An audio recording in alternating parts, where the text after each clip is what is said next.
Hello and good morning, everybody. Saigan here with your weekly Questers Rest. I'm knocking it out a day early because, well, tomorrow's Friday. Tomorrow's the 17th.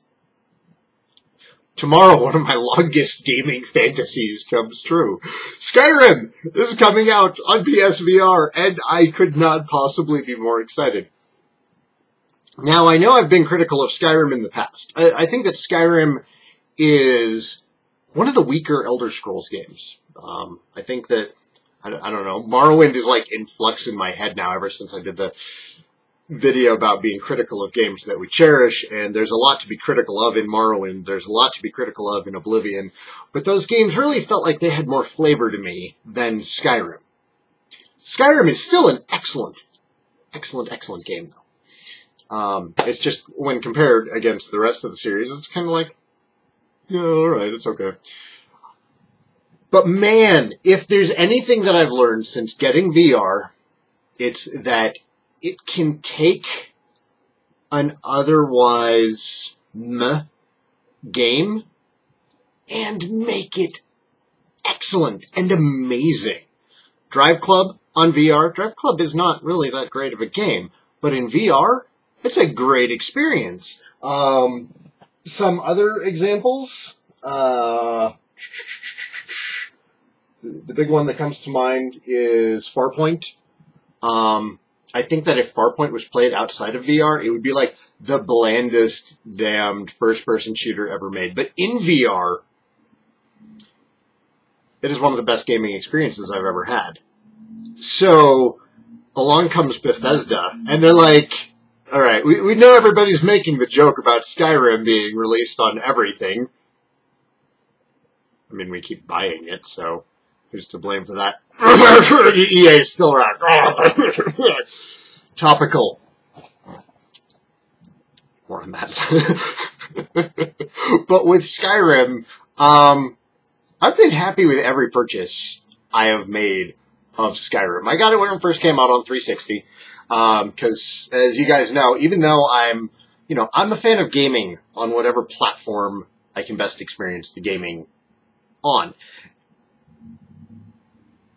my PC is not amazing. Yep, I'm patting it right now. You can't see it. I promise, the tower's right there. It's not amazing by any means. I built this machine following the crash that it had during my Dragon Quest 2 Let's Play. It was that long ago that I built this machine. Now, individual parts have gotten upgraded since then. A couple of years ago, I put in a 750 Ti card, I think.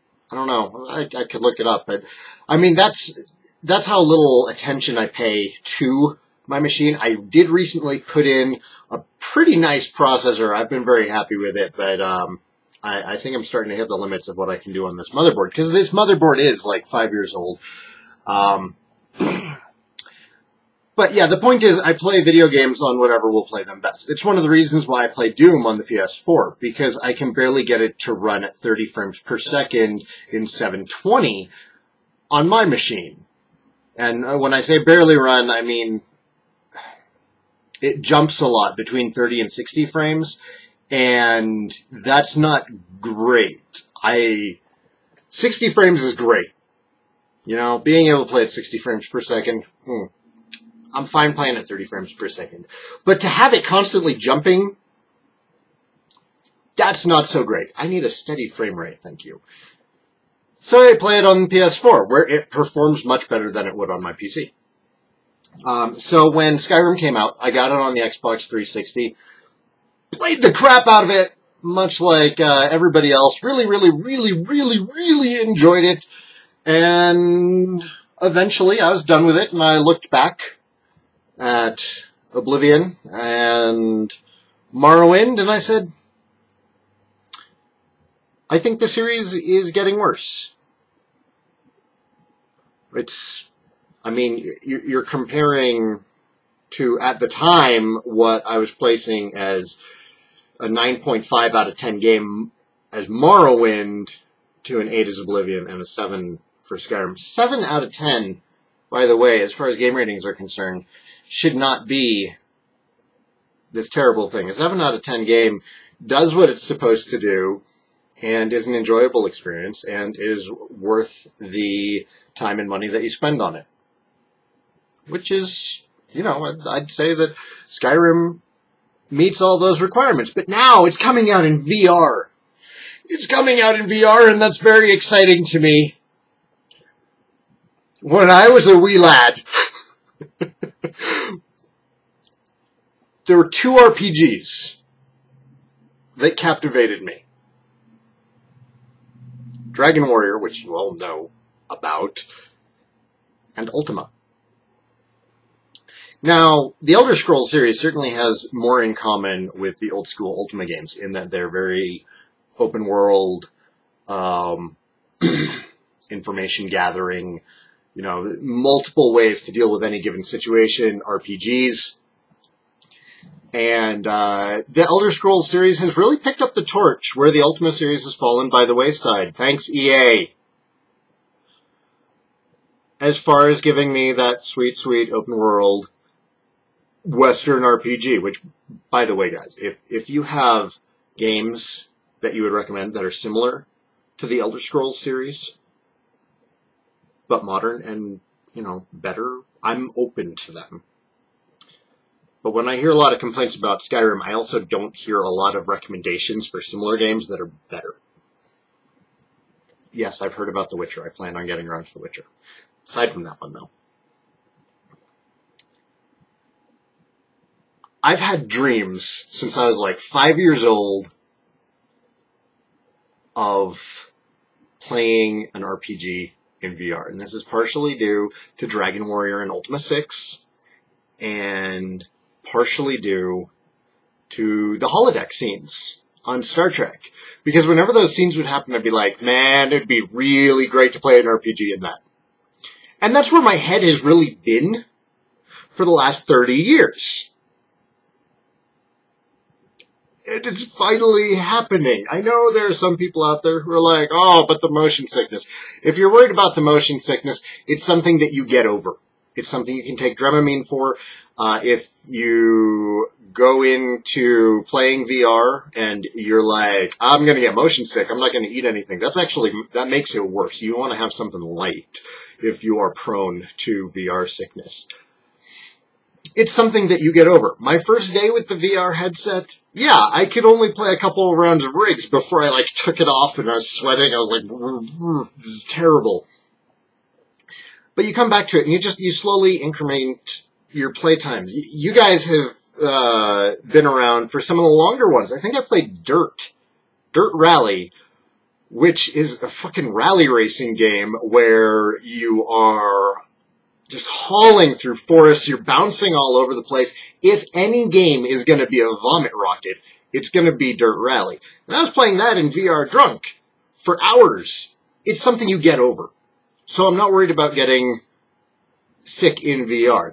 Or in Skyrim VR. I'm expecting to enjoy very long play sessions with it. Also, another concern that I want to address that hasn't been, I don't feel it's been properly communicated to anybody except those who are closely following the development. So, one of the main concerns that people had about the game was these little things. They're actually pretty accurate. They're much better, I feel, than even the Wiimote Plus. And that's my experience. But yeah, I can play Spark with these, and they're great. The concern that people had is that teleport to move is immersion breaking. Teleport to move exists because developers want people to be able to play VR games without getting sick. And the free movement, the free locomotion, is what gets 99% of people who get sick in VR. So they have teleport to move. The problem is when the player isn't given a choice. I'm trying to think of a good example, but none is actually coming to mind right now. So a lot of people were judging Skyrim VR off of the early playable demos that they had at PAX and GDC and places like that, where the game was entirely played with these, and it was teleport to move, and it was flat-footed combat, and, you know, there's the concern about that from those of us who have gotten used to the movement. There's teleport to move in Resident Evil 7, but it gives you free locomotive movement. I don't have any problem with the free locomotive movement.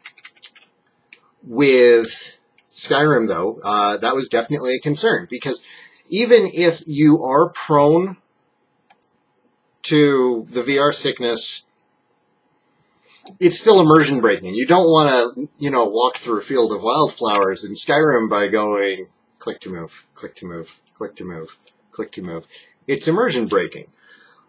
And something that was left out of a lot of those early news sources when they were saying, well, it looks great and all, but the movement sucks because it's click to move and the moves aren't that great. A lot of them left out that you can still play the game with traditional controls, just the way that you normally would.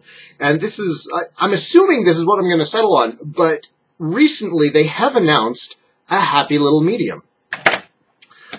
A major problem with the Move controllers is that there's no analog stick on these things, and it's a shame, because that would solve a lot of VR, PSVR problems right away. Something that other VR platforms have is their motion controls have analog sticks for movement. These don't. What they have done is you will hold down, I want to say it's the X button, but basically you'll be using these controllers during movement the same way that you would be using the sticks. So you'll basically just point your walking stick in the direction that you want to walk, and you'll either hold down the walk button or the run button.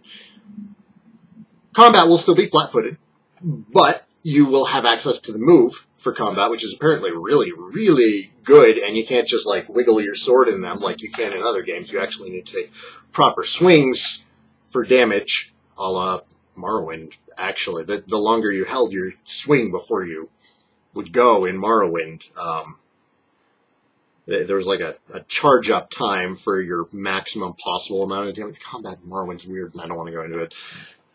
But it sounds like they're addressing that as well. I'm going to try that out. I should be streaming Skyrim for a short period tonight when it comes out at midnight Eastern time. I have it preloaded and everything. We're good to go. And I'll probably start with these, but I suspect that I will eventually just wind up on Old Faithful. I don't know. We'll see. I'm also completely torn on what playstyle I want to go with. Because apparently, casting your spells with these is great. Apparently, doing archery with these is great. Apparently, sword fighting with these is great. And I have a feeling that that's going to hook me, and I don't know what I'm going to settle on. I like the knight in shining armor bit. You guys know that, so part of me just wants to go, yeah, sword shield, let's rock. Part of me is also like, this could be an opportunity to finally play a stealth character and get to play with a bow and arrow in VR. Part of me is like, I can be a wizard. I'm very excited. On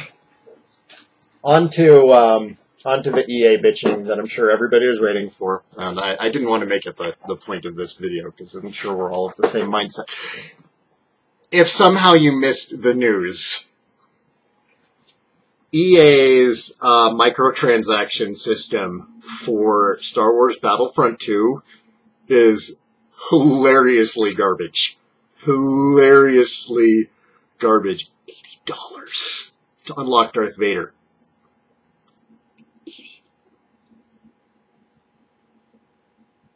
Every other Battlefront game, like the Battlefront that everyone knows and loves, the Battlefront that all other Battlefronts are judged against, the original Battlefront 2, you had these characters.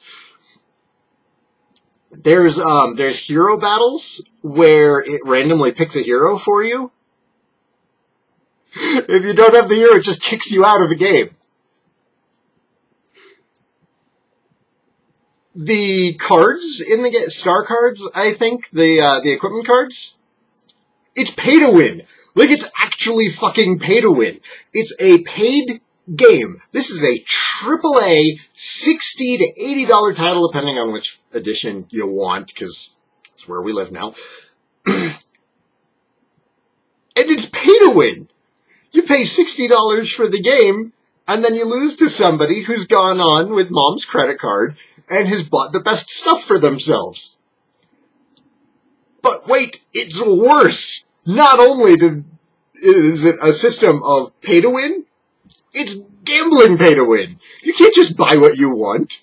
You buy loot crates. It's a fucking paid game with loot crates. I don't have anything against loot crates as a system in free games, so long as it's not a pay-to-win thing. I think that they're perfectly acceptable in, like, Heroes of the Storm. That's fine. That's fine. One of the problems that I have with Overwatch is how randomly things are unlocked. But it's still not actually that bad of a system because it's not pay-to-win. This is pay-to-win, and not even, like, good pay-to-win. This is spend $20 on a loot crate and you get shit, and you're not going to win. It's even designed so that it shows you the equipment cards of the winners. So it can be like, hey, look at their sweet-ass cards. You want to spend some money on some loot crates? Fuck you, EA. And it's not... I wish I could... I'm not even jumping on the bandwagon on this. I'm not even jumping on the bandwagon. I'll give you guys a link to an Imager, I'm pulling it up right now, to an Imager thread from several years ago. And this is actually when I registered for Imager, just so I could post. Here it is, March 7th, 2013. This was related to, I think it was the whole SimCity debacle. And I quote, Saigan 899 points, March 7, 2013, looked for 2 years, and finally had to create an account to say this. Stop giving money, stop being surprised by this, herp derp. Because this has been going on since the late 80s. Electronic Arts being awful is not new. This is just the latest thing. But they're gonna stay alive because here's the thing, and it is really hard to get this information out there because unless it's one of their sports titles like Madden, which is always going to sell because they're the only fucking people who are allowed to use the NFL license because they're a bunch of cocks. I don't even like football, but Sega's 2K series was a hell of a lot of fun, and I'm still salty that it is gone. Madden will always sell unless they find some incredible way to fuck that up. And I thought that just being worse than other sports titles pre-2006 was going to be enough to kill Madden. It apparently isn't. I don't know why. It's brand loyalty is all it is. They've got the FIFA titles. They have their hands in so many things that it's impossible to combat them at this point. That even if they lose millions of dollars on Battlefront, which they're not going to, even if they lost millions of dollars on Battlefront, they would still be fine. They are worth 10 times as much now as they were a few years ago. And that's because 9 out of 10 people who buy video games don't follow the industry. Like myself. Or like you folks. 9 out of 10 people who buy video games just don't follow the industry. They say, ooh, it's a new Star Wars game. I love Star Wars. And then they buy it. And that's it. And that's fine. That's totally acceptable. We can't expect every consumer to do all this homework on every single purchase that they make. But that's also why it's so important for media and, websites to really latch on to when a company is terrible, because it helps get the news out there. Because that information is on, like, Forbes now. As much crossover between information sources on companies being shitty, like EA, is better, but it's also still kind of hard to tell, because their name isn't necessarily going to be there. The draw of the box isn't going to be published by Electronic Arts. They're going to say, Star Wars Battlefront 2, bunch of Star Wars characters, made by DICE. On the back, it's going to be like, from the same people who brought you Modern Warfare. Is DICE Modern Warfare? Or are they called? No, Call of Duty is Modern Warfare. What's the other one I'm thinking of? Battlefield. Battlefield's Activision, I think. It doesn't matter. Their branding is going to be actually kind of small on the back. It's just going to be like EA games. And they're just going to keep going. So, it's good, actually, that there's this circle jerk going on through all these websites, because that's the only way that the news is going to break through that 10% of people who pay attention to game industry news. This isn't really in response to anybody. This is like a pre-response, because I'm sure there's a lot of people out there who are saying, nothing's going to happen, which I agree with you most of the time. But the circle jerk against EA is the best way to stop EA from their anti-consumer practices. I don't think we're ever going to get rid of EA. I think it's impossible. I think they're definitely dangerous to the gaming landscape. But at the same time, companies like EA are why we've seen such a strong showing in recent years from indie developers. There's a lot of game developer studios now that don't want to go public. They don't want to be publicly traded. It doesn't matter if they get that money in the short term, because a lot of these studios are started by industry veterans or fans of the industry who have seen what happens to companies like Maxis or Visceral. That's all. That's my question's rest. No, there's more, because I'm sure everybody's still interested in the job update stuff. I haven't gotten anything back from the other people that I applied with, but I'm still not sitting around on my ass. I've gotten in contact with, it's an outplacement service, which I guess they're like work counselors? Job finding counselors, and they're paid for as part of the severance package. So I'm like, okay, I'm gonna start up this service and start using it. And they do things like they do webinars on modern tips for. Sorry, there's a cobweb. Modern tips on job interviews and things, because apparently job interviewing has changed in like the last 10 years. And that might be where some of my mistakes have been in landing these other jobs. Is the application process has changed, the resume expectations have changed, everything has changed in the last 10 years. So yeah, I'm making use of their services. I still have plenty of time to get a new job before I need to start worrying, and even then, you guys have still continued to show great support through like Patreon and everything, and I am definitely, I should be streaming some Manakemia this afternoon. Not too much, because I spent the majority of my morning taking job surveys and things.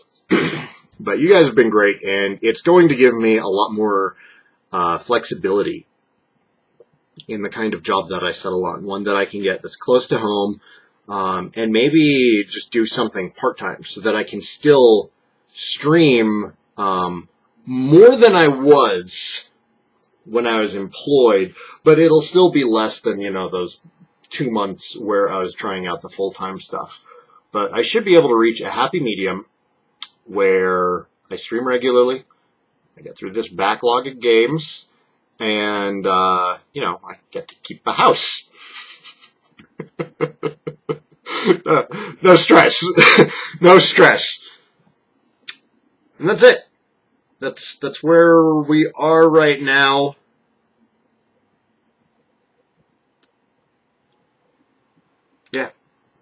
Yeah, see you guys tonight for some Skyrim. See you guys shortly. Actually, by the time this publishes, I might already be on Manichemia. We'll see. I think I want to submit my resume to the local workforce center before I do that. We'll see. There's definitely going to be Skyrim tonight and definitely going to be Skyrim tomorrow. Thanks for watching, guys. Thanks for being awesome. I'm your host, Saigan. This is your day early weekly Questers Rest, and I will see you all later. Take care.